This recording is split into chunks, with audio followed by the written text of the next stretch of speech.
여러분 안녕하십니까? 박상규입니다. 반도체 수출 호조를 타고 경상수지 흑자가 6년 9개월 만에 최대 규모로 확대됐습니다.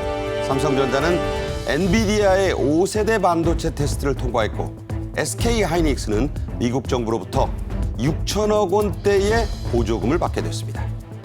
한국 남자 태권도가 16년 만에 금메달을 땄고 그 주인공인 박태준 선수는 58kg급에서 역대 첫 우승자가 됐습니다. 귀국한 안세영 선수는 말을 아끼면서 협회와 싸우려는 게 아니라고 말했습니다.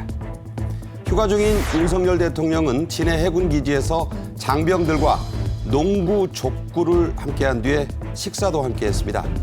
김건희 여사는 부산을 찾아 깡통시장과 명란젓 연구소를 방문했습니다. 먼저 정호김 전 국회의원, 신치영 연세대 개건교수와 함께하겠습니다. 어서 오십시오. 네, 기쁜 소식입니다. 우리 경상수지가 말씀드린 대로 6년 9개월 만에 가장 큰 폭의 수치의 흑자를 냈습니다.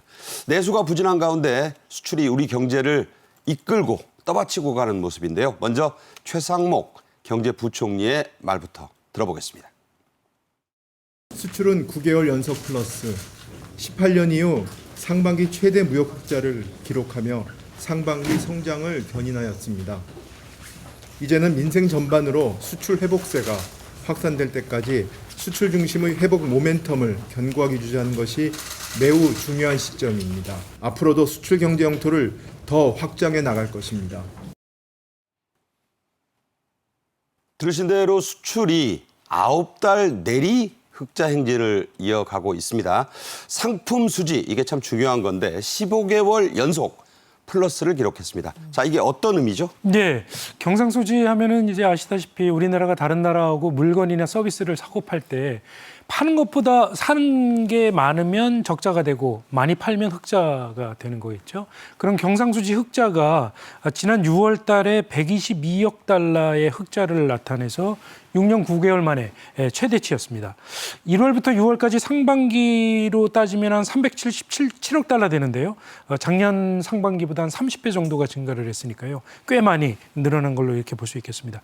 경상수지는 말씀드린 대로 물건이나 서비스를 사고 파는 거를 집계하는 건데 그중에서도 특히 물건을 사고 파는 이런 상품 수지가 가장 비중이 크고요. 상품 수지 흑자가 커야 경상수지 흑자가 될 수 있는데 상품 수지 흑자가 6월 달에 114억 달러 흑자를 나타냈습니다. 15개월 연속 흑자고요. 2020년 9월 이후로 가장 큰 폭의 흑자를 나타냈다고 합니다. 이 상품 수지는 말 그대로 수출을 많이 하면 그만큼 상품 수지 흑자가 많이 나는 셈인데요. 지난 6월에 우리나라 수출이 588억 달러, 9개월 연속 흑자를 나타내서 결국 그로 인해서 상품 수지 흑자가 컸다. 이렇게 볼 수 있을 것 같습니다. 네. 우리 수출을 이끌고 가는 주력 품목이 15개가 있습니다. 이 가운데 11개, 그 실적이 작년보다 나아졌다는 거죠? 네, 우리가 수출 주도형 그런 그 무역 구조를 가지고 있는데 특히 반도체와 자동차의 비중이 상당히 크잖아요.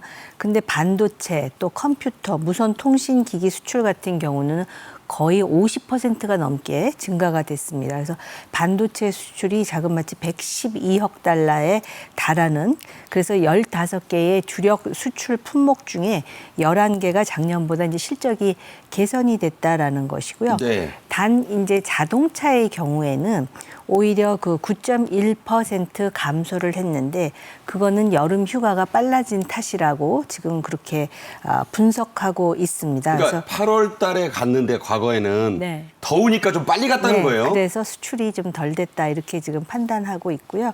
그 밖에 일반 기계라든지 석유화학, 그다음에 디스플레이 같은 경우에도 상당히 그 수출 비중이 늘었죠. 그런데 이제 이것이 민생, 장바구니 경기로 이렇게 체감되는 데는 조금 시간이 필요하겠죠. 네.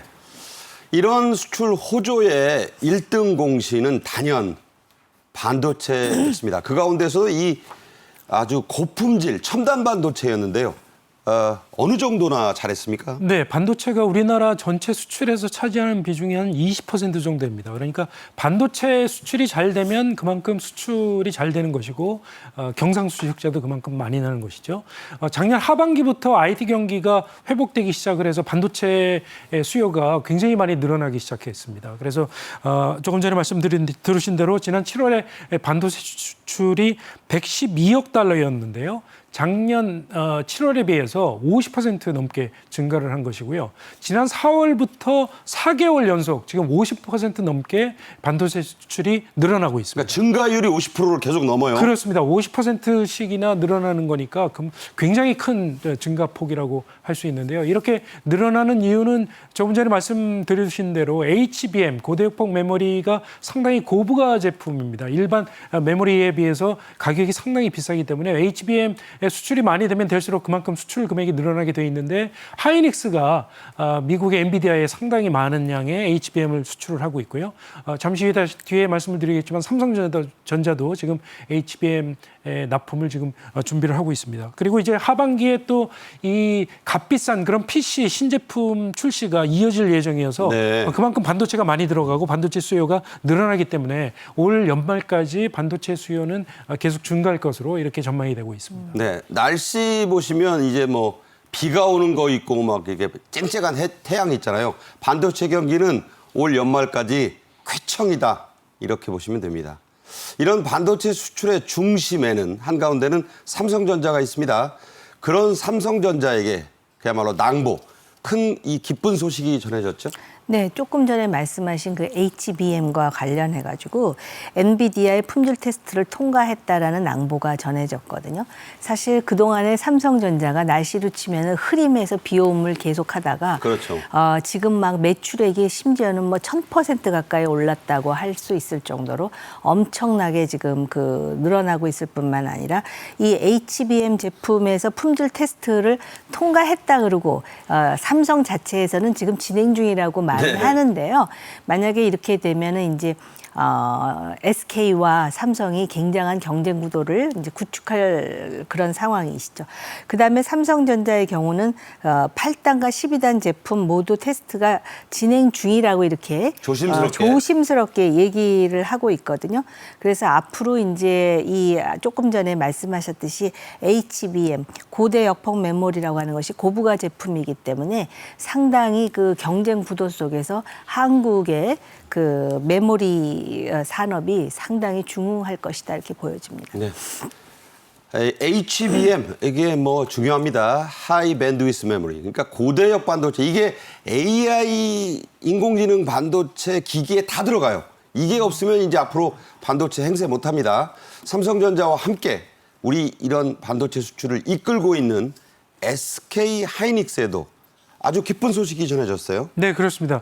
미국이 지난 2022년부터 미국 내에 반도체 관련 제품이나 부품 공장을 짓는 기업들에게 거액의 보조금하고 대출을 해주고 있는 그런 법을 시행을 하고 있습니다. 소위 이제 칩스법이라고 하는데요. 그 법에 의해서 50조 원의 보조금을 지금 나눠주고 있고요. 100조 원의 저리 자금 대출을 지금 나눠서 지금 지원을 하고 있습니다. 네. 지난 4월에 삼성전자가 이 중에서 8조 8천억 원의 보조금 지급이 결정이 됐죠. 상당히 큰 폭의 보조금이 지급이 됐는데 이번에 하이닉스에 대해서도 지금 미국 정부가 자금 지원을 결정을 했는데요. 하이닉스가 인디애나주에 반도체 패키징 공장을 짓겠다고 발표를 했는데요. 2028년에 준공을 해서 조금 전에 말씀드린 대로 HBM 제품을 본격적으로 생산을 해서 미국 IT 기업들에게 납품을 하겠다. 이렇게 지금 준비를 하고 있는데 이런 공장 건립에 대해서 미국 정부가 한 6,200억 정도의 보조금을 지급하기로 금액을 확정을 했습니다. 그리고 6,200억 원의 보조금 외에 또 7,000억 원 정도의 저리자금 대출까지도 해주겠다. 그리고 또 투자금에 대해서는 25%에 대해서 세액공제를 해주겠다. 이렇게 발표를 했습니다. 굉장히 좋은 세액공제고 굉장히 좋은 내용의 보조금 지원이라고 할 수 있을 것 같습니다. 네. 자, 지금 뭐 증시가 난리여서 뭐 떨어진다 그러는데 이렇게 떨어질 때 우량주의를 잘 선별해야 될 것 같아요. 지금 반도체 경기는 맑음입니다. 다만 미국과 중국의 갈등이 우리 반도체 수출의 변수로 떠오르고 있습니다.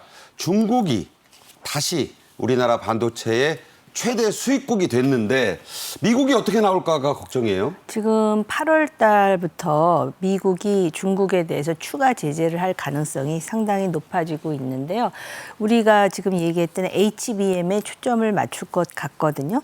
그래서 미국이 8월 말에 중국에 대한 반도체 제재를 발표할 것으로 지금 예정되어 있습니다. 그러면 그 파급력이 어느 정도인지에 대해서도 한국의 반도체 기업은 촉각을 곤두세우지 않을 수 가 없는데요. 조금 전에도 말씀하셨듯이 우리나라가 중국에 수출하는 그 반도체의 비중이 상당히 높아졌고요. 올 상반기만 하더라도 대만에 이어서 2위에 오를 정도였었습니다. 그런데 이제 추가 제재가 나오기는 하지만 주로 이제 그 첨단 반도체 제품의 대중 수출 비중은 아직 낮다 이거예요. 네네. 그렇기 때문에 크게 그렇게 타격을 받지는 않을 것이라고 조심스럽게 예측을 하지만 기업으로서는 미국의 정책과 관련해서 사전에 대비할 그 여러 가지 대안이 필요하지 않을까 이렇게 생각을 합니다. 네, 뭐 11월 초에 미국 대선 지금 치열하게 네. 해리스 후보가 나온 뒤에 지금 부통령도 정하고 하는데 뭐 어디까지나 예상이지만 미국 대선 향방도 우리의 이 반도체 경기와 직결돼 있겠죠? 그렇죠. 그런데 이제 미국은 민주당 행정부가 나오든 공화당 행정부가 나오든 미중 관계가 크게 달라질 가능성은 없습니다. 네. 그게 문제죠. 그리고 지금 이 반도체와 관련해서 미국은 이걸 단순히 경제 사안이라고 보지 않고 안보 사안으로 보고 있기 때문에 그런데 우리가 그러한 미국의 입장에 완전히 반대해가지고선 중국과의 어떤 교역을 강화시킬 수 있는 그런 그 상황적인 요소는 아니기 때문에 그런 점에서 사전에 대비가 필요한 것 같습니다. 네.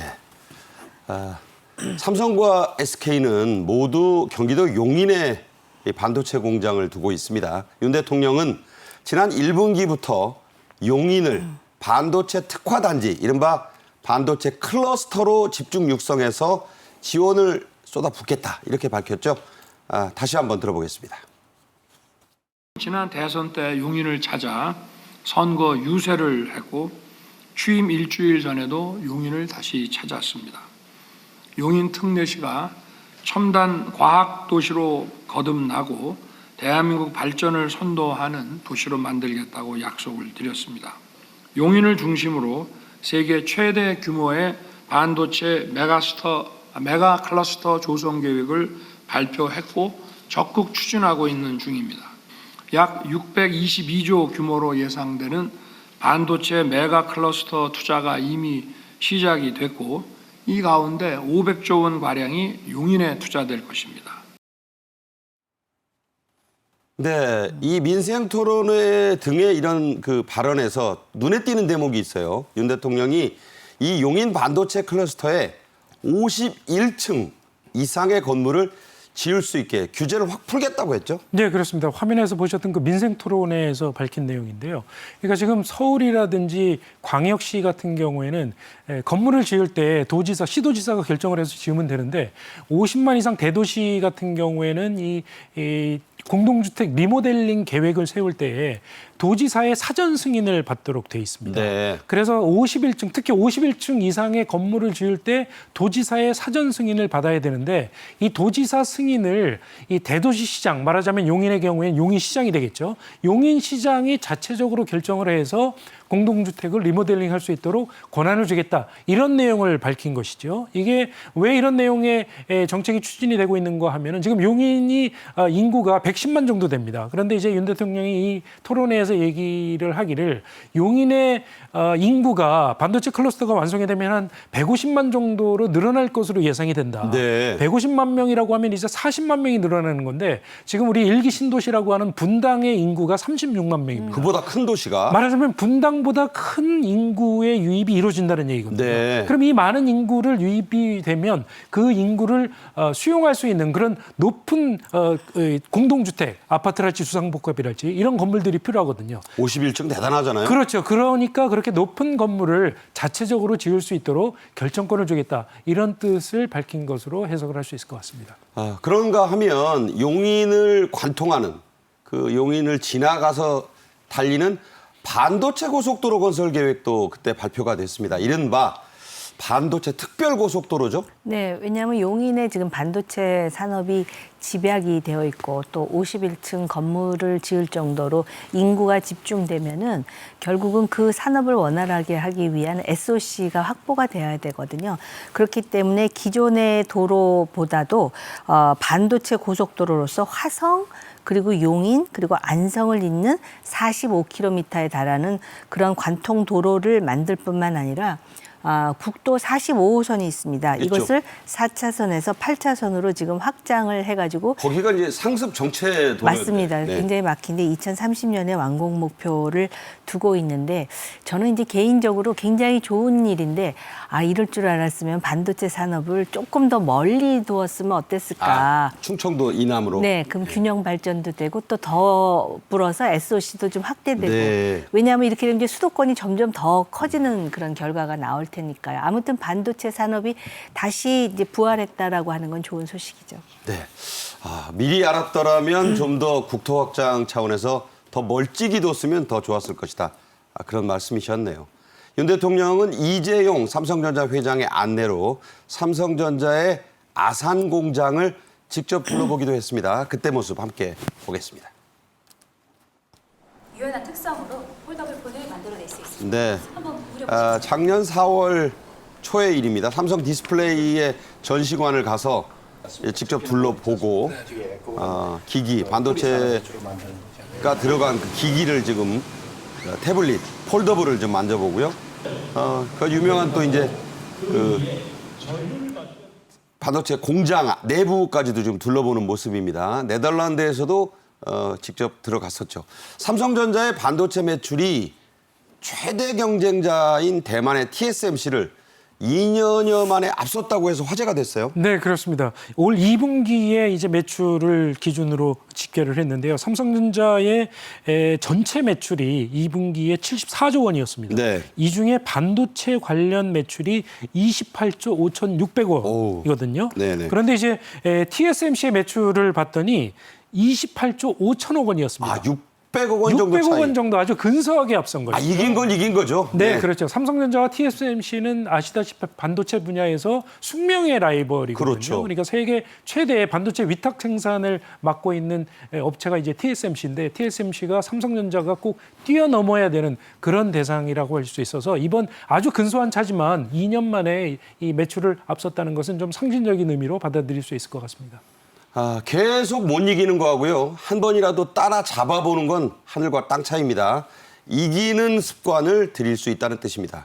윤 대통령은 진해 해군 기지에 이틀간 머물러서 해군 또 해병대 장병들과 농구, 족구 시합을 하고 휴식 시간에는 자유투도 몇 개 던졌다고 합니다. 그 장면 직접 보겠습니다.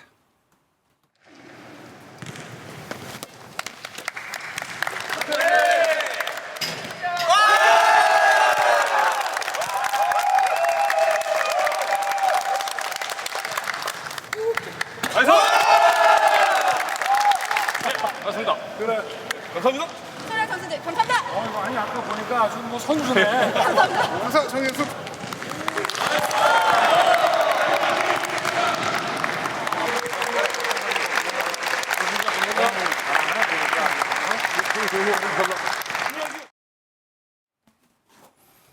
네, 족구팀에 여성 선수가 있는데 물론 뭐 아주 목소리도 우렁차고 웬만큼 잘 안 차면 여성 족구 선수 끼워주지 않는데 잘 찬 것 같습니다. 여름 휴가에 들어가 있는 윤석열 대통령 이렇게 운동 시합을 했는데 2개나 하는 거 이례적이죠? 네, 농구하고 족구를 했다 그러는데요. 그만큼 그 우리 장병들의 사기를 좀 방향시킨다라는 차원에서 그리고 해군 해병대는 또 특별한 의미가 있지 않습니까? 네. 최근에 최해병 특검 문제와 관련해서 정치적으로 논란도 많은 상황에서 대통령으로서 국가 안보 그리고 국가 안보에 국민의 의무를 다하는 젊은 청년들을 좀 더 응원한다라는 그런 의미도 함축되어 있는 것 아닌가 이런 생각이 들고요. 아마 저렇게 농구와 족구를 같이 하면서 오히려 대통령도 젊은 장병들로부터 응원을 받고 기를 받고요. 기를 충전하지 않았을까 이런 생각도 듭니다. 네, 말씀드린 대로 첫 번째 자유투가 실패했대요. 그래서 멋쩍어 하니까 한 번 더 해가지고 이후 4번을 더 던졌는데 2, 3, 5번의 자유투가 성공됐다. 대통령실이 그렇게 밝혔습니다. 이에 앞서 윤 대통령은 천안함과 연평도 피격 사건 당시에 복무했던 장병들을 불러서 여러 명과 함께 저녁 식사도 했어요. 네, 그렇습니다. 6일 저녁에 식사를 진해 해군기지에서 같이 했다고 하는데요. 천안함 당시 복무자들이나 연평도 피격 당시에 복무했었던 복무자들 그리고 청해부대랄지 아크부대 파병군인들하고 같이 이렇게 식사를 같이 했다고 하는데요. 이 자리에서 지금 화면에서 보시는 것처럼 만찬을 같이 한 군인들에게 강력한 국가안보가 대한민국을 지키고 있는 경제에 도움이 된다. 이런 얘기를 했다고 하고요. 그랬더니 이 참석자들, 참석 군인들은 최근 몇 년 동안에 이 우리 국력이 굉장히 커지고 있다는 것을 느끼고 피부로 느낀다. 그래서 자부심을 가지고 우리나라 국가안보를 위해서 최선을 다하겠다. 뭐 이렇게 화답을 했다고 합니다. 네, 천안함 연평도 복무자들뿐만 아니라 청해부대, 아크부대, 뭐 다른 부대원들, 해군 특수부대 장병, 국군의 날에 고공낙하한 낙하산병도 불렀다고요? 네, 그렇죠. 아주 다양한 분야에서 우리나라를 위해서 우리나라 안보를 위해서 현장을 지키고 있는 군인들이 참석을 했다고 합니다. 네. 그리고 그 장병들과 일일이 다 악수했고 또 사진 좀 찍어주실래요? 해가지고 모두 촬영에 응했다. 대통령실의 발표 내용입니다. 한편 대통령 부인 김건희 여사는 6일 부산의 깡통시장, 여러분 뭐 영화 국제시장에 나오는 유명한 시장이에요. 여기를 수행원을 최소화해서 비공개로 찾았다고요? 네, 지금 제2부속실이 만들어지고 난 후에 아마 첫 행보인데 굉장히 비공식적으로 그래서 시장에 계셨던 분들도 상당히 놀랬던 것 같습니다. 그래서 부산 깡통시장을 비공개로 찾아서 그곳에서 팥빙수 가게에 들러서 또 그 주인분하고 대화도 하고요. 또 셀카 촬영도 응하면서 아마 시민들을 위로한 것이 아닌가 이런 생각이 들고 또 본인 스스로가 마늘, 뭐 대추 이런 것도 직접 구입했다라고 지금 보도되고 있습니다. 팥빙수 전문점 사장님이 밖이 시끄러워서 나가보니까 김건희 여사가 왔더라. 그래서 뭐 맛있게 내가 이렇게 만들어드린 거 먹고 사진 찍어요 하니까 전부 안팎에 있던 시민들과 사진을 찍어줬다. 모 방송기자와의 전화 취재에서 나온 내용입니다. 김 여사는 이후에 부산의 명란 브랜드 연구소도 방문했습니다. 이게 무슨 거창한 연구소가 아니에요. 자, 어떤 곳입니까? 이 초량동에 있는 명랑 브랜드 연구소라는 곳인데요. 이곳이 이제 부산의 그 남선 창고라고 있습니다. 이 1900년대에 세워진 창고인데 우리나라 최초의 근대식 물류 창고라고 하는데 이 남선 창고가 이 명태를 보관하는 큰 창고였었다고 합니다. 네. 이 명태가 원래 당시에 많이 잡힌 곳이 함경도 원산이었는데 그렇죠. 이 원산은 교통이 잘 발달이 되지 않아서 유통을 시키는데 굉장히 애를 많이 먹고 있었거든요. 그래서 이 원산 지역에서 부산으로 배를 통해서 명태를 내려보냈고 그 명태를 남선 창고에 보관을 하고 있다가 부산 철도를 통해서 전국으로 유통을 시켰던 그런 아주 유명한 명태 유통 창고였습니다. 이 남선 창고가 위치하고 있는 곳에 바로 근처에 만들어진 곳이 이 명란 브랜드 연구소인데요. 이 명란 브랜드 연구소가 이제 이름은 굉장히 뭐 연구소라고 하는데 한 5층 정도 건물에 카페테리아도 있고 해서 3층 카페테리아에서는 이 호텔 셰프 출신의 셰프가 만드는 그런 명란이 들어가는 다양한 요리를 맛볼 수 있는 그런 아주 명소라고 하고요. 그래서 작년에만 해도 한 3만 명 정도의 관광객이 방문을 했었다고 합니다. 네, 명태란 생선이 참 재미있는 겁니다. 김삿갓의 말에 따르면 명천사는 태서방이 제일 먼저 잡았다고 해서 명태다. 그런데 여러분 아시죠? 산채로 잡으면 생태, 말려서 찢으면 북어, 그리고 또 얼리면 동태 아니겠습니까? 자, 이곳이 명란젓의 원조라 불리는 아주 유명한 곳이 됐다는 내용을 앞서 좀 얘기를 해 주셨는데, 자, 원래는 이게 카페였다고요? 네, 원래 카페인 곳을 이렇게 리모델링을 해서 만들었다고 하는데, 김건희 여사가 특별히 아마 이곳이 많은 사람들의 사랑을 받고 있으니까 이 명란을 활용을 해서 명란 관련된 여러 가지 굿즈도 개발을 하고 음식도 개발을 해서 이 명란을 일반인들에게 유통을 시키는 그런 선도적인 역할을 하고 있어서 그 역할을 다른 여러 가지 전통식품, 식품 분야에도 확산을 시킬 수 있겠다. 아마 이런 뜻을 가지고 이 현장을 방문한 것으로 이렇게 보여집니다. 네, 자막에도 지금 보내드리고 있습니다만 관스럽지 않은 세련미. 공무원들이 들으시면 좀 뭐 관이 어때서 그러는데 그렇게 세련된 그 미가 있는 곳이라고 하니까 저도 처음 들었거든요. 부산 가면 한번 꼭 가보고 싶습니다. 정호김 전 국회의원과는 여기서 인사드리도록 하겠습니다. 고맙습니다. 네. 우리 태권도가 실로 오랜만에 종주국의 자존심을 고추 세웠습니다. 남자 58kg급의 박태준이 끊어졌던 금맥을 8년 만에 다시 이었습니다. 이 체급 최초의 한국인 금메달리스트도 됐는데요. 그런가 하면 폭탄 발언을 했던 안세영 선수는 귀국해서 말을 아끼면서 귀가했습니다. 먼저 영상으로 보겠습니다.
이번 주제에는 최동호 스포츠 평론가도 함께하겠습니다. 안녕하세요. 예, 안녕하세요. 네, 요즘 아주 바쁘신데. 자, 먼저 기쁜 소식부터 살펴드리겠습니다. 앞서 말씀드린 박태준 선수 8년 만에 우리 태권도의 금맥을 다시 캐냈네요. 예, 그렇습니다. 박태준 선수 남자 58kg급에서 금메달 목에 걸었습니다. 자, 우리 선수단 12번째 금메달이고요. 이 결승전은 아제르바이잔의 마고메도프 선수하고 열렸거든요. 근데 이 보시는 분들은 좀 마음 편하게 봤을 것 같습니다. 뭐 기술력에서 또 경기력에서도 좀 차이가 났고요. 이 마드메고프 선수가 부상을 당해서 기권승을 거뒀습니다. 좀 쟁점이 한 가지가 있었거든요. 네.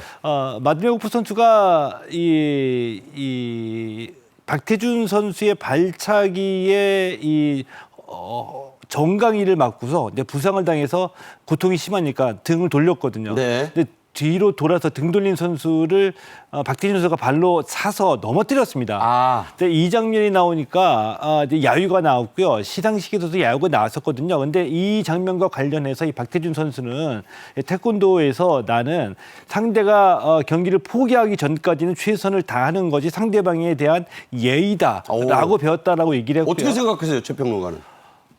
저는 개인적으로 좀 아쉽습니다. 예. 그러니까 안 찼어야 된다? 예. 안 찼어야 되는 거고. 그리고 이 심판의 이 갈려라는 이 잠시 경기 중단 콜이 나오기 전까지는 최선을 다하는 것이 태권도의 정신이다라고 해명을 했습니다. 네. 쓰러진 선수를 잡아 일으켜준 걸 본 우리 팬들이 저건 좀 비매너가 아니냐 이렇게 얘기했다는 아쉬움을 지적한 건데요.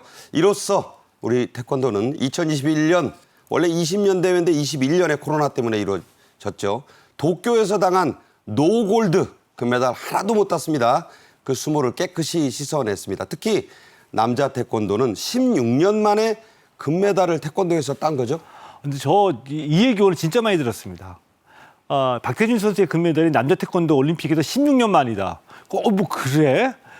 그 놀라는 분들도 상당히 많이 계셨습니다. 이만큼 이 태권도가 이제는 전 세계적으로 전력의 평준화를 이뤘다는 얘기이고요.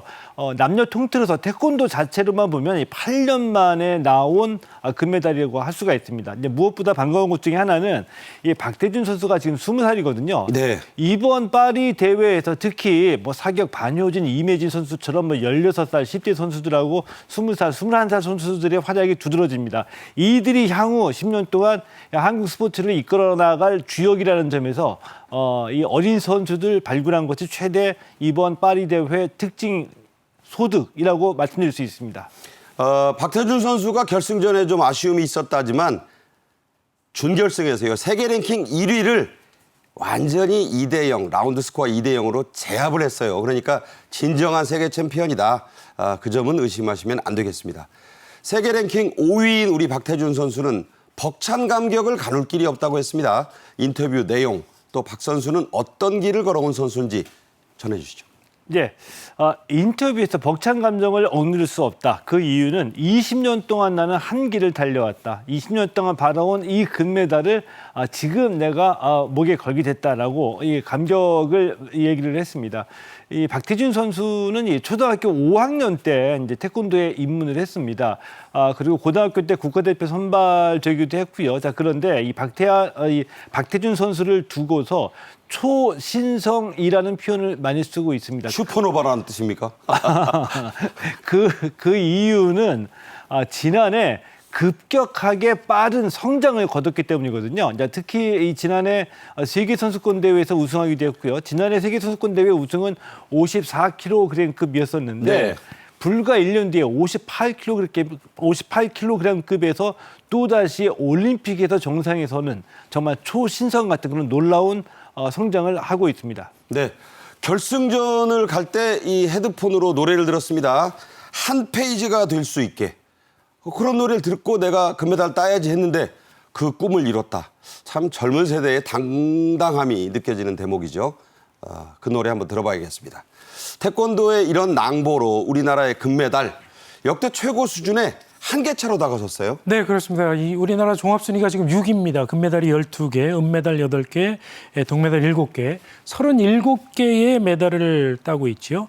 당초 이 대한체육회가 우리나라가 한 종합순위가 한 15위권 정도 될 것이다. 금메달은 한 5개 정도로 예상을 했는데 이 예상을 훨씬 뛰어넘는 그런 성적이죠. 일단 2배 초과 달성했어요. 그렇습니다. 그래서 이 우리나라 역대 최고 기록이 2012년 런던 대회에 13개의 금메달이었거든요. 2008년 베이징도. 네, 그렇습니다. 그러니까 이제 불과 하나를 남겨놓고 있는데 지금 우리가 좀 기대를 해볼 수 있는 종목이 근대오종 경기 같은 경우에 지난 2020년 도쿄대회에서 우리나라 최초로 동메달을 안겨줬던 전웅태 선수를 비롯해서 남자, 여자 선수들이 올해 선수권 대회에서 4개의 금메달을 받았었거든요. 그러니까요. 그러니까 좀 기대를 해볼 수 있을 것 같고요. 그다음에 여러분들 좋아하시는 남자 높이뛰기 스마일 점퍼라고 불리는 우상혁 선수가 또 대회를 좀 앞두고 있고요. 여자 골프 고진영 선수, 양희영, 김효주 세계 최고의 기량을 가진 선수들이기 때문에 이 여자 골프에서도 금메달을 기대해 볼 수 있지 않을까 생각을 합니다. 첫 라운드는 좀 부진했는데 골프는 4라운드거든요. 2, 3라운드에서 어떤 일이 일어날지 아무도 모릅니다. 자, 이제 안세영 얘기로 넘어가겠습니다. 배드민턴 황제, 여제가 돼 돌아온 안세영 선수가 귀국 때 가서 다 얘기하겠다. 이래서 뭐 폭탄 발언이 또 나올 걸로 생각했는데 수위가 좀 다소 누그러졌어요. 예, 이 수위가 누그러졌다라고도 볼 수도 있겠고요. 또 반면에 지금 뉘앙스가 좀 바뀌었다라고도 볼 수 있겠습니다. 어제 귀국했습니다. 근데 귀국하던 이 공항에서 안세영 선수의 얘기는 싸우자는 의도가 아니었다.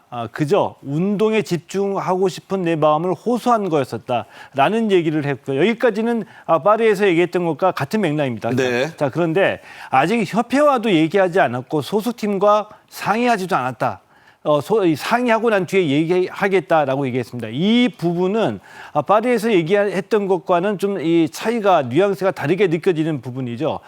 상의하고 얘기하겠다는 것은 협회 소속팀과 얘기를 나누고 난 뒤에 앞으로 이 발언의 수위와 내용을 좀 조절하겠다는 뜻인데, 자 이렇게 되면은 뭐 나름 안세영 선수 앞으로 이번 사태를 좀 수습하는 국면에서 이제 발언의 수위를 조절하면서 좀 정리해 나가겠다 이런 뜻이 아닌가 해석이 되고 있죠. 네. 1996년 애틀랜타 금메달리스트였던 방수현 위원도 처음에는 안 선수를 감쌌는데 금메달을 혼자 딴 게 아니니까 좀 자제하면서 함께 이 뜻을 모아서 이 사태를 좀 풀어갔으면 좋겠다 이런 얘기를 했어요. 대한배드민턴협회 입장이 잇따라 나오고 있습니다.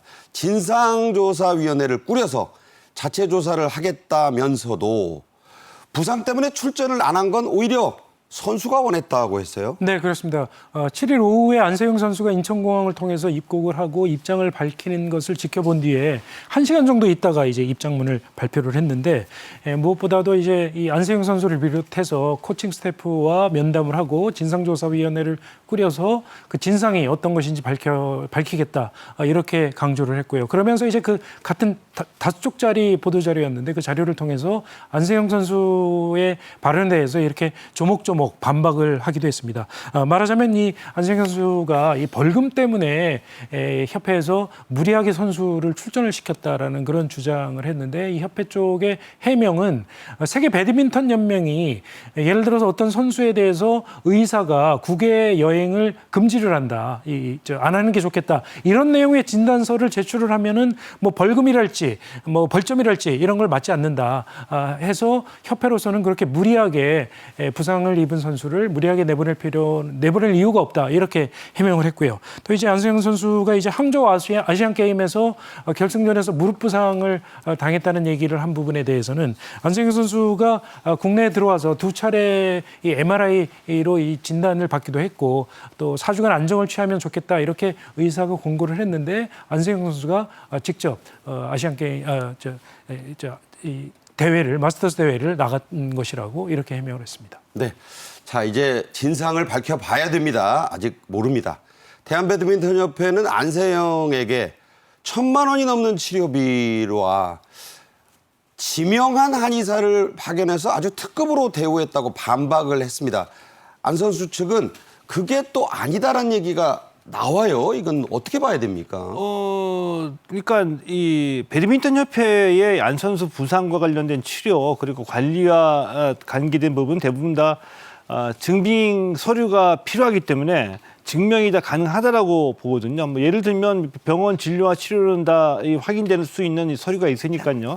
자, 그리고 이 프랑스에 건너가서 이번 이 시간을 통해서 많이 말씀드렸던 이 봉텐블류에 있는 이 팀 코리아 파리 플랫폼에서 훈련할 당시에 안세영 선수가 발목 부상을 당했습니다. 그래서 안세영 선수의 요구대로 그러니까 조직위원회가 파리시에 이 지정 병원도 지정해놓고 있었고요. 또 우리 대한체육회 차원에서도 파리 플랫폼에서 우리 의료진이 대한체육회 의료진이 가 있었습니다. 이제 그럼에도 불구하고 안세영 선수가 나는 한국에 있는 이 한의사를 불러달라라고 요구를 해서 배드민턴협회가 직접 한 1,100여만 원 정도의 경비를 들여서 이 한의사를 데리고 올 정도로 특급 대우를 해줬다는 얘기인데요. 이렇게 되면 이번에 이제 이 안세영 선수가 답변할 차례라고 보는데 안세영 선수의 요구가 과연 합당한 수준의 요구였는지 아니면은 이 특혜에 가까운 좀 무리한 요구를 한 것인지가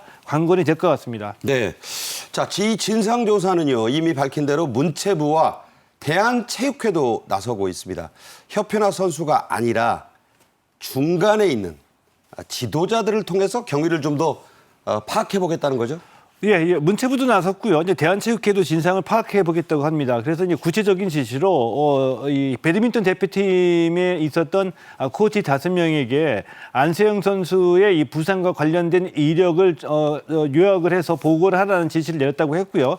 또 이와는 또 별도로 배드민턴 협회도 진상조사위원회를 구성을 해서 안세영 선수가 지적을 했던 대표팀 운영 관련에 대한 어떤 불만 그리고 불합리를 조사해보고 난 다음에 개선할 점이 있으면 고치겠다라고 입장을 밝혔습니다. 네, 좀 별도의 이슈가 하나 있어요. 안세영 선수의 폭탄 선언으로 선수가 국가가 아닌 개인 자격으로 국제대회에 출전하는 게 가능한지 이게 관심사가 됐는데 어떻습니까? 현재로서는 가능합니다. 단 이제 그 제한 규정이 있을 뿐인데요. 배드민턴 협회의 규정을 보게 되면은 배드민턴 발전에 공로를 했다고 인정이 되는 선수에 한해서 구체적으로는 5년 이상의 국가대표 경력을 들고 있고요. 협회가 판단하에 개인 자격 출전을 허용을 하고 있습니다. 단 나이 제한이 있는데요. 네. 여자는 27세, 남자는 28세 이상이라는 조건입니다. 네. 만약에 이 조건에 따르게 되면은 안세영 선수 지금 22세이기 때문에 약 5년 정도의 선수 공백이 불가피할 것으로 보이고요. 근데 단 국가대표팀이 요청할 경우에는 개인 자격을 허락할 수도 있다라는, 승인할 수도 있다는 또 예외 조항이 또 있거든요. 안 선수는 예외에 해당될 수 있어요. 예, 그렇기 때문에 뭐 규정도 있지만 규정도 사람이 만드는 것이고요. 결국에는 배드민턴 협회 수뇌부가 어떻게 판단하느냐에 따라서 개인 자격 출전 여부는 가려질 것으로 보입니다. 네, 우리가 13개를 따서 타이 기록을 만드느냐, 14개를 따서 신기록을 세우느냐, 금메달 얘기입니다. 자, 태권도와 근대오종에 달려있다. 이렇게 말씀을 드렸는데, 자, 구체적으로 좀 들어가 보세요.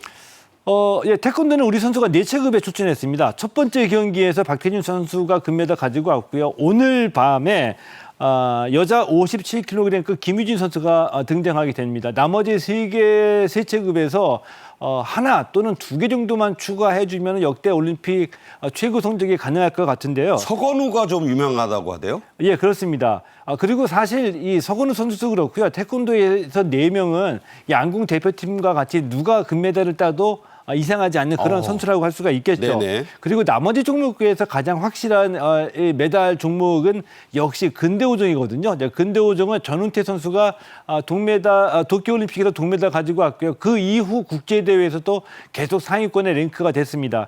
여자 성승민 선수는 올해 세계 선수권 대회에서 우승을 차지한 또 상위권 랭커이기 때문에 메달이 기대가 되고 있습니다. 근대오종이라는 종목에 대해서 좀 생소한 분들이 많은데 이게요 종합예술로 불립니다. 무려 한 선수가 5개 종목을 하는 거예요. 펜싱, 수영, 승마, 육상하면서 사격. 이거 됩니까? 되죠. 되니까 선수들이 하는데. 네네. 예, 육상, 그러니까 원래 이제 5개 종목이었습니다. 이 5개 종목에서 육상과 사격을 합쳐서 레이저런이라는 새로운 종목을 만들어서 실질적으로 경기가 벌어지는 종목은 4종목이라고 볼 수가 있겠죠. 펜싱이 제일 먼저 시작이 됩니다. 펜싱, 이 개인 간의 토너먼트를 벌여서 순위를 가려서 일종의 시드 배정을 하고요. 이 시드에 따라서 나머지 종목들 경기가 순차적으로 열리게 됩니다.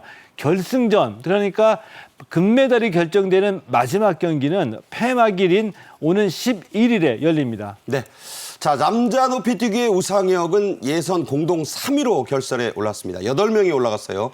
세계 랭킹 1위 카타르의 바르심이 발목을 다쳤더라고요. 제가 중계를 보니까. 동메달 이상 기대해 볼 수 있을까요? 동메달 이상 기대를 해볼 수는 있는데 금메달이라고 확실하게 장담하기는 힘든 상황입니다. 세계 남자 높이 뛰기는 한 4파전으로 이제 구도가 잡혀 있거든요. 우상혁 선수 있고요, 카타르의 바르심 선수 있고요, 이탈리아의 템베리 선수 그리고 미국의 해리슨 선수입니다. 이 경쟁자들이 모두 다 결선에 올라왔고요. 예선 경기에서 이 바르심 선수가 좀 발목이 좀 불편한 모습을 보였기 때문에 좀 좋은 기록을 내지는 못할 것으로 예상도 되고 있습니다. 이 우상혁 선수도 그렇고요. 이 파리올림픽에서 금메달은 2m 37cm 정도로 예상을 하고 있는데 우상혁 선수의 개인 최고 기록이 2m 36cm입니다. 그리고 올해는 2m 34까지는 갔지만 35 이상을 넘기가 좀 힘들어 보였거든요. 이 때문에 우상혁 선수 본인 최고 기록을 낸다고 한다면은 금메달이다라고 장담하기 힘들겠지만 메달은 가능한 수준이라고 볼 수 있습니다. 네. 우상혁 선수 교통사고로 발의 크기가 달라요. 그런 어려움을 지금 극복하고 있습니다.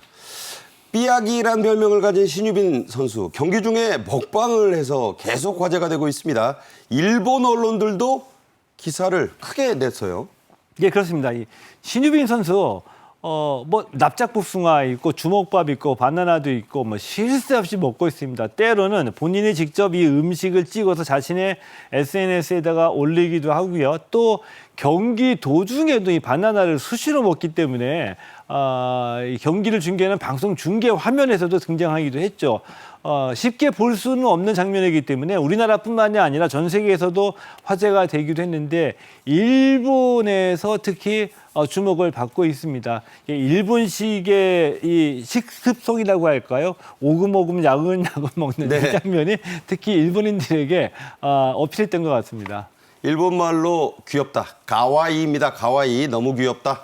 자, 신유빈 선수의 먹방 완판으로 계속 이어지고 있는데 이유가 뭡니까? 네, 조금 전에 말씀하신 대로 납작복숭아, 에너지젤 이런 것들 화면에 나오기만 하면 뭐 거의 뭐 완판이 되고 있는 이런 현상이 일어나고 있는데 아시다시피 우리 MZ 세대가 SNS 활용을 거의 뭐 생활화하고 있기 때문에 인스타그램에 사진이 올라오면 그대로 좋은 것들은 따라서 하는 이런 소비 성향이 굉장히 강하거든요. 그래서 뭐 아이돌이랄지 영화 배우, 뭐 스포츠 스타를 따라서 구매하는 현상은 뭐 오래전부터 있었던 일이고 이래서 유통가에서는 디토 소비라는 이런 유행어까지 나왔습니다. 디토, 나도 그런 뜻이잖아요. 그렇죠. 라틴어로 나도, 미투라는 뜻인데 이런 셀럽들이 소비하는 것을 보고 따라서 소비하는 이런 성향이 굉장히 강해서 MZ세대에 굉장히 독특한 그런 현상이라고 볼 수 있을 것 같습니다. 네, 나도 소비고요. 쉬운 말로 따라쟁이 소비 형태를 말하는 겁니다. 자, 마지막 질문하죠. 양궁 3관왕이 된 임시현 선수. 옛날 얘기입니다. 고려말 최영 장군과 함께 싸운 어마어마한 이 충성스러웠던 장군의 후손이라고요? 예. 올림픽 3관왕이 되다 보니까 이렇게 느닷없이 이제 선두까지 이제 그 호출이 되고 있습니다. 임시연 선수 여자 양궁 3관왕이죠. 임난수 장군의 후손으로 알려져서 화제가 되고 있습니다. 부안 임시 임난수 장군인데요. 임난수 장군 어떤 분이죠? 고려 공민왕 때 이 최영 장군과 함께 외구 토벌에 혁혁한 공을 세운 장군으로 알려져 있습니다. 뭐 전설 같은 얘기가 전해지고 있는데요. 이제 전투 중에 팔이 잘렸습니다. 이 팔을 급하게 잘린 팔을 화살통에 넣고서도 끝까지 싸웠다는 이 전설 같은 얘기가 전해지는 그런 장군입니다. 네, 고려 건국에 이 고려가 망하고 이제 조선이 건국됐을 때 불렀다고 해요. 그런데 충신은 두 군주를 섬길 수 없다. 그래서 안 나갔는데 나중에 세종대왕께서 이런 훌륭한 분에게는 불천지위를 내린다. 이게 좀 어려운 말인데요. 신주를 영원히 한 사당에 모시는 엄청난 영광입니다. 그런 장군님의 후손이라는 얘기입니다. 신치영 교수, 최동호 평론가와 함께했습니다. 고맙습니다. 고맙습니다. 8월 8일 목요일 생방송 정책인 이슈 여기서 마칩니다. 정책인 이슈는 2번의 재방송과 유튜브로 다시 보실 수 있으니까요. 많은 시청 부탁드립니다. 저는 내일 오후 1시에 또 뵙겠습니다. 고맙습니다.